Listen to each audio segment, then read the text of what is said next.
So you guys, I want to bring y'all this video on AJ Johnson just because we definitely got some things we got to talk about. So just recently, sources has came out that AJ has decided to decommit from Texas and sign with the Illawarra Hawks to go overseas and play in the NBL. So you already know we're going to go over this, and let's just talk about on why he decided to make this decision. Make sure y'all subscribe to my channel, leave a like on this video as well, and also press the notification bell for future updates. Now let's get to it. So we all know AJ is currently a senior in the class of 2023, attending Southern California Academy. If you guys are not informed, he started off his senior year at Donda Academy, but he ended up switching schools due to Kanye West's situation. AJ is also ranked as a 5-star player on every recruiting website besides ESPN. ESPN still has him listed as a 4-star player in his class, which is very interesting to me. And if y'all don't know, he is still holding 22 plus offers from multiple Division I schools, but he ended up committing to the University of Texas last year in November, and he signed his letter of intent to that school as well.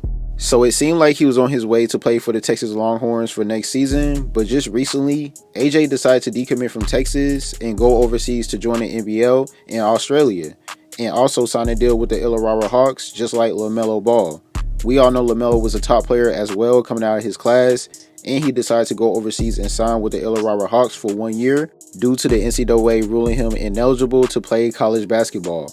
Once Lamelo arrived overseas, he ended up showing out for 1 season, which led him to become the 3rd pick in the 2020 NBA draft. Including for AJ Johnson's older brother Jalen Green, he didn't take the college route as well because Jalen was offered to go straight to the G League and play for Team Ignite for 1 year. So of course, right when Jalen decided to take the G League route, he still ended up becoming the 2nd pick in the 2021 NBA draft. So Lamelo and Jalen both did not take the college route, and they was already getting paid before they even signed their NBA contracts.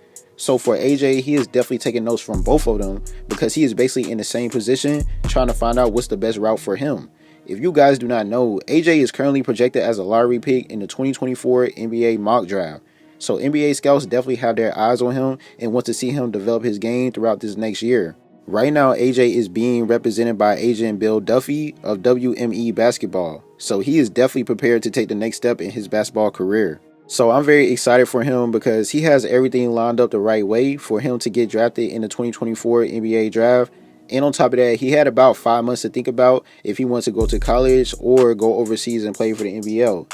And as you can see, he has finally made his decision. So I don't blame him at all for making this decision because he's going to be getting paid, of course. And on top of that, he might end up receiving an endorsement deal before he even get drafted in the league.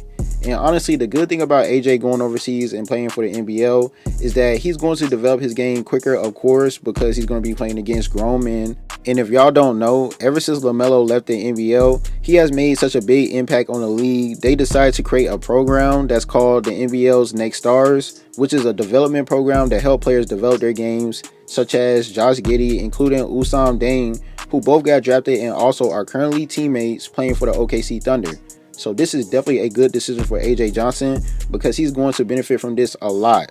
And on top of that, he most likely heard on what LeVar Ball had to say about Bronny James potentially going overseas and teaming up with his middle son, LiAngelo. We all know AJ Johnson played against Bronny. They in the same class. So, of course, he's been hearing everything that's been going on social media. He got his ears open and also been weighing his options. So I really feel like AJ probably took that into consideration as well, including when LeVar said, what's the point of going to college when you know you're that dude?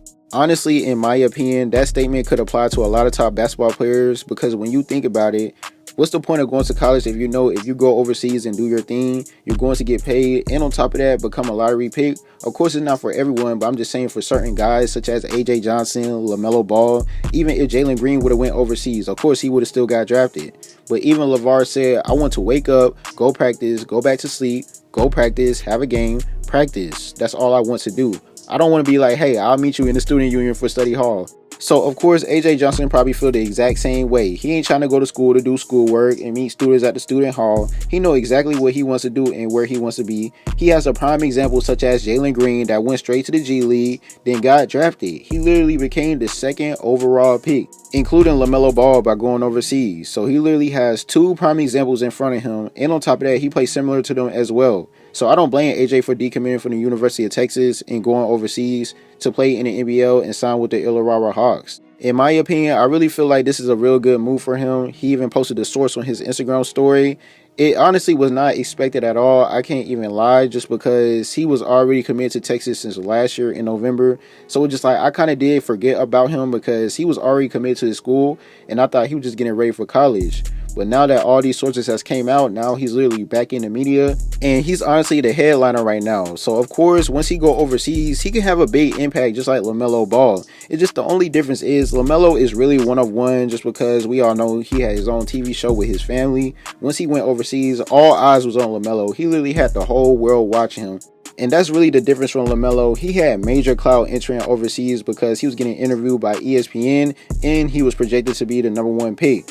For AJ Johnson, of course, with his skills on the court, he can have the same type of impact just like LaMelo by playing on the court. But when it comes to just clout outside of the court, even though he is still projected to be a lottery pick, he still is not being talked about like LaMelo. So that's really the only difference. And the thing that I really like about AJ Johnson's game is that he's a 6'6" guard, so he has some height on him. He's extremely fast and very explosive, just like Jalen Green. And on top of that, he has a real nice pull-up jump shot as well by creating his own shots anytime he needs to on the court. When he's open, he's most likely going to make the shot because he's a real efficient shooter. In my opinion, he's an above average shooter already, which is only going to get better throughout the years. And he can dribble the ball very well with real tight handles. Like I said, he's extremely fast. So just think about it. He's a 6'6" guard with really tight and quick handles. He get past his defenders at ease, as well as passing the ball and creating shots for his teammates. So he's a real versatile player because he can play the 1 or the 2. And honestly, he's really like that in my opinion. I ain't gonna lie to y'all. It's just the only downfall AJ has right now is that, of course, he's young. He's coming out of high school. So he's kind of like very skinny right now. But once he gets more muscle and weight, he's going to be even more dominant. And I can already see it because once he go overseas, he's going to be playing against grown men. And of course, he's going to be lifting more weights. So it's going to help him get his weight up and he's going to get more stronger. And we're really going to see the difference in his game once he started gaining more muscle and actually get ready for the next level, such as playing in the actual NBA. Because he already had the skills, and on top of that, he got the confidence because he clearly believed in himself and also his game as well. So once he entered the team with the Illawarra Hawks, I'm not sure on how their schedule will be looking, but of course, he just got to stay focused and just get ready to play against grown guys, ball out, and still get drafted. So you already know I'm all for it because even if he don't become a lottery pick, he's still going to be a first rounder in my opinion, but we're just going to see on how he's going to play overseas to determine on what's going to happen. I definitely want y'all to leave y'all comments and opinions below on how y'all feel about this. I thank you guys for watching. Please make sure you like, subscribe. Make sure you press the notification bell. T-Gang, we out.